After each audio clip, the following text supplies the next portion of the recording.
From a young athlete who beat the odds to get back on the field, to two friends crossing America one step at a time, to a heartfelt moment between a bride and her late mom, plus 30 teens stepping up to keep the doors of a restaurant open, a dramatic bee swarm rescue, and so much more. It's Friday, August 15th, and this is the Feel Good Flyover.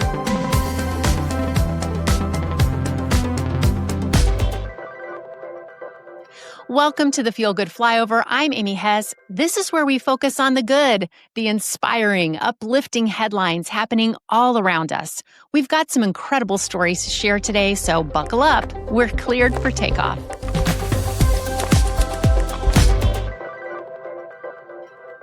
When you're 8 years old and facing a life-saving kidney transplant, most families are just hoping for a match. But for the Heintz family in Michigan, that was only part of the story. Their journey began years earlier when Sam was just 5. Today, I'm talking with Sam and his mom, Alicia, about how one unusual request during surgery made all the difference in letting Sam keep playing the sport he loves. Alicia, to you first, when did you first find out that Sam would even need a kidney transplant? Got sick when he was in kindergarten. So it started when he was pretty young. We had a 30-day hospital stay where his disease had attacked his kidneys and then it eventually attacked his heart. His heart thankfully fully recovered. His kidneys didn't. And so for a long time, they were functioning at about 30%. So for a couple of years, he was on and off dialysis. And there were times when we were going to the hospital 4 times a week. And then when he was in the 3rd grade, they started saying his kidney function is below 30%. And so that's when we had to start doing the workup, which is quite a workup to get on the transplant list. And so it was when he was right around 8 years old. There was no turning back. So it was off we go. We're going to do it. Years of hospital visits, infusions, and dialysis became part of his childhood. But through it all, Sam stayed focused on one thing: sports. But I just remember not being able to walk just from laying in bed for so many days. And once I went back to physical therapy and started walking, I just immediately playing sports with my brother, with my dad, with my mom, everything. It was just right back into it. It became clear which sport he loved most, and that passion sparked an unusual request in the operating room. When you go to the hospital so much, Sam had conversations with every medical person we came in contact with, and it was always regarding baseball, about the Tigers, about whatever baseball game was on. We were always known as the baseball people. We were really close with his doctor. He was so tiny at the time. They said they'll put it on the right side. And so I was like, oh, okay, it's because all the intestines are on the left side. So in order to fit an adult kidney in a child that size on the other side, it would have taken a lot of maneuvering. And so we had a kind of a joking talk about it. And it wasn't something that was going to make or break anything, but I just had said he bats left-handed. And so it's at risk for these fast balls that are thrown at him. And they ended up making it happen. It was the first time the doctor had heard that request. He couldn't promise it was possible, but in the end, he made it happen. For Sam, that decision has meant peace of mind and the freedom to play without fear. It's pretty rare for me to get hit at the waist. If you're getting hit, you're usually getting hit on your back of the legs, but still there's a possibility. So it's pretty cool to know that it's less dangerous and I can actually just play without feeling scared or anything. For Alicia, watching her son thrive and grow into a leader on the team is deeply meaningful. After years of hospital stays, tough choices, and dreams put on hold, seeing Sam out on the field, confident and connected, is a gift she'll never take for granted. To watch him turn into this type of leader has really been impressive. Baseball really is his focus, and he loves it. When he goes out there, he wants everyone to feel the passion and love that he does. And I think he's got a unique perspective, obviously, because of everything he's been through. It just carries out onto the field, and his teammates love him. Sharing their story now is deeply personal for Alicia. 7 years ago, when Sam had his transplant, she couldn't find many examples of kids thriving long term. Those early days were some of the darkest, and she wished she could take his place. Her advice to parents: stay positive, trust your medical team, and trust your instincts, even if it means asking for something unconventional, like that kidney placement. Well, Sam, what's your message for other kids who might be going through something tough like you did? Just keep on pushing. It's going to all work out in the end. I personally think anything is possible. And I think that if you just keep fighting, you keep pushing, then you can do anything that you want to do. From long hospital days to leading his baseball team, Sam's story is proof that with determination, the right support, and a little creative thinking, kids can keep chasing their dreams, no matter what the obstacles.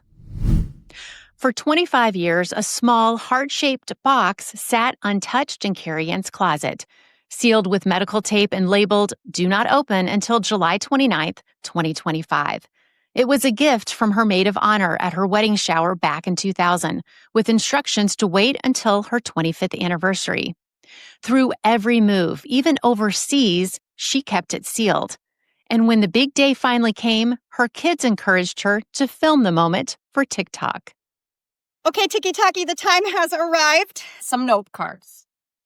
Fads in 2000, energy mood bracelets, 70s clothes, flare jeans, and platforms. Oh my God, this is hysterical. Music 2000, the Benders played. Oh, the Benders played. That's my mom's writing. Oh my God. The Benders was at my uncle's band, and they played at my rehearsal dinner at our address. Oh, this is so thoughtful. Miscellaneous 2000. Hi, Carri. Hi, ma'am. I'm Emily, and I'm 8. She's 33. That's awesome. That's it. Great idea. Okay, there it is. Carri Ann told me the moment was more than sweet. It made her feel deeply connected to her mom in a way she didn't expect. Opening the box from my maid of honor was so unexpected in so many ways. I just didn't know what was in there. And then it took me time to realize as I was going through the note cards what it actually was. And what triggered it was seeing the different handwriting of loved ones. And when I saw my mom's handwriting in particular, that really resonated. She just would have loved this moment so much. She was such a positive person who just spread joy. It just really made me feel close to her, just kind of remembering all the moments from preparing for my wedding and just all that. And when I asked her why she thought so many people connected with the story, she said it's because it comes from what feels like a bygone time when life was simpler. People have commented on what a special gift it was and how much they admired her patience. The reason why it went viral on TikTok and why people are interested in it is because it's like a bygone time past, a little window into the past when things were a little simpler. Those notes gathered 25 years ago turned a fun anniversary surprise into a reminder that the most cherished gifts aren't things at all. They're the moments, the people, and the memories that stay with us. For Carri Ann, the wait was worth every second. You can see her full unboxing in the video we've linked in our show notes. Two lifelong friends from San Mateo, California, are closing in on the finish line of a journey most wouldn't even dream of, walking 3,600 miles across America. At just 20 years old, they're on a mission to become the youngest duo ever to do it, while raising $50,000 for Convoy of Hope to help Southern California wildfire victims. We are on a mission to become the youngest duo to ever walk across America. They said America was too big to walk across. They said the success rate was too low.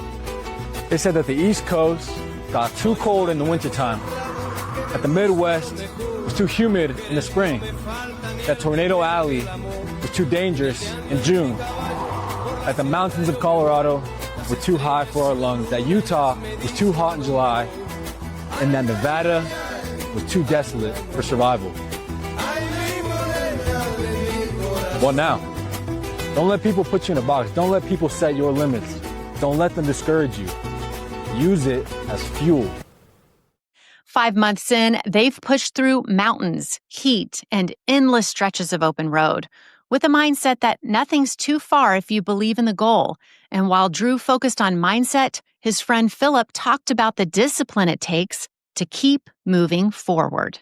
How have we walked from Delaware all the way to Nevada, almost 3,000 miles in just 5 months? Well, the answer is it's not easy. It takes discipline. It takes waking up every single morning when we don't want to walk. There's not a single morning I wake up where I'm like, let's go. I get to walk a marathon in 90-degree heat or rainy weather or whatever it is. That never happens, but we do it anyway because we have a vision, we have a dream of finishing near our hometown, walking into the Pacific Ocean and finishing our walk across America, and we know what it takes.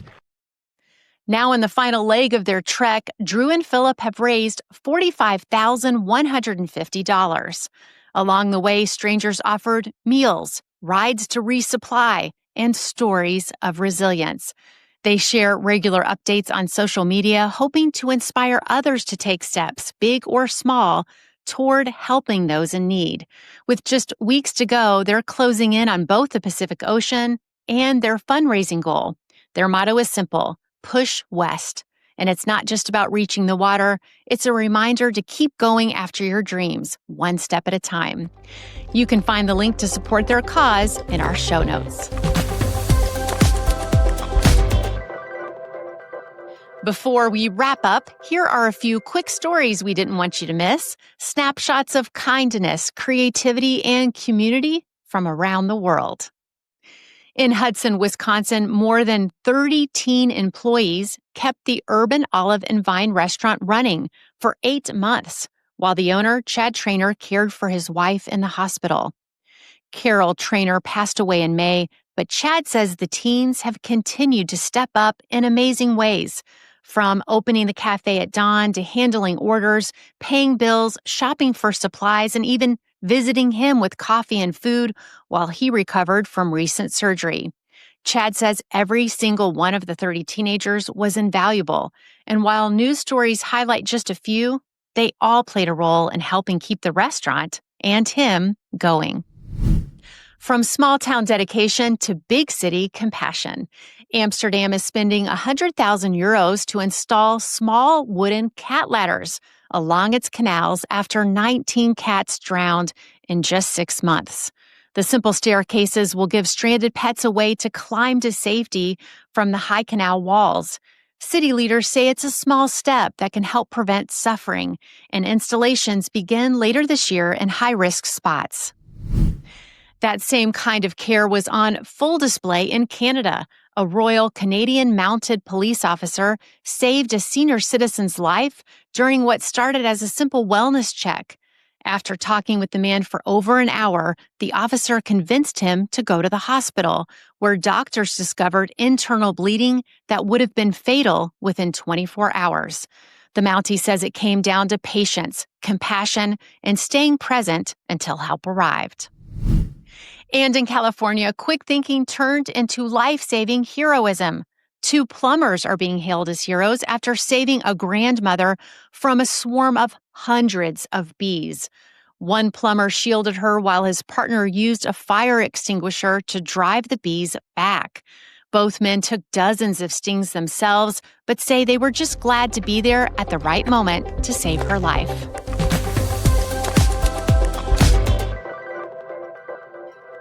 And now our video of the week, a moment so good, you might just want to watch it more than once. We've linked the full video from WBNA in the show notes. But here's a quick clip so you can hear how the crowd erupted when a baby took her first steps right in the middle of a crawling race at a Las Vegas Aces game. She stands up and walks her way to her mom, and the arena goes wild. Take a listen.